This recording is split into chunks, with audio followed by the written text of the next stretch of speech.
मित्रों, जो लोग कहते हैं कि मनुष्य खाली हाथ आता है और खाली हाथ जाता है, यानी जिसका जो है जन्म होता है और जिसकी मृत्यु होती है। लोग कहते हैं कि मनुष्य का जन्म होता है तो खाली हाथ आता है और जब उसकी मृत्यु होती है तो वह जो है खाली हाथ जाता है।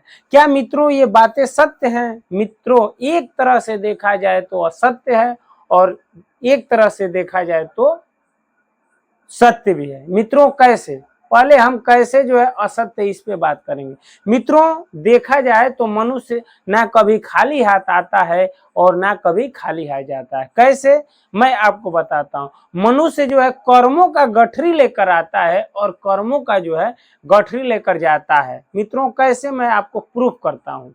मित्रों, एक ही समय पे दो बालक का जन्म होता है। मान लीजिए एक बालक का जन्म सचिन तेंदुलकर के घर होता है और एक बालक का जन्म जो है एक जो है निम्न वर्ग में, जिसके ऊपर एक छपरा भी नहीं है, प्लास्टिक का घर है, वहां होता है और जंगल में होता है। मित्रों, एक ही समय पे दोनों बालक का जन्म होता है और जो सचिन तेंदुलकर के घर जिस बालक का जन्म होता है उसके साथ जो है कई एमबीबीएस एमडी स्पेशलिस्ट डॉक्टर लग जाते हैं और इसका जो दूसरे बालक का उसी क्षण जन्म होता है, जो है वन में होता है, बगीचे में होता है, ऊपर जो है लिंटर भी नहीं होता है, उसके साथ ना कोई दासी है ना दास है, वह जो ऐसे ही पड़ा हुआ है, उसके साथ एक माँ है। मित्रों, अब आप इसमें ये बताइए कि दोनों तो तुरंत अभी जन्म हुआ है और एक ही साथ हुआ है,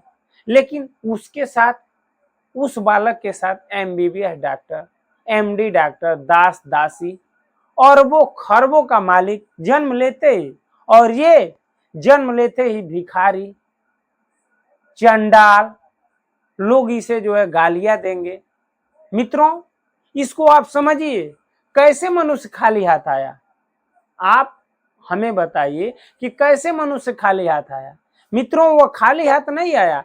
जो सचिन तेंदुलकर के घर जिसका जन्म हुआ वो कर्मों का गठरी लेकर आया और जो उस जो है निम्न परिवार में जिसका जन्म हुआ वो भी कर्मों का गठरी लेकर आया। मित्रों, वह कर्म पूर्व जन्म में ऐसा किया था कि वह जो है बड़े घराने में उसका जन्म हुआ, धन धान्य से संपन्न हो गया जन्म लेते ही, क्योंकि पूर्व जन्मों का जो है उसके ऊपर जो है हिसाब किताब उसका यही था और ये जो निम्न परिवार में हुआ उसका हिसाब किताब कर्मों का वही हुआ। मित्रों, अगर ये भगवान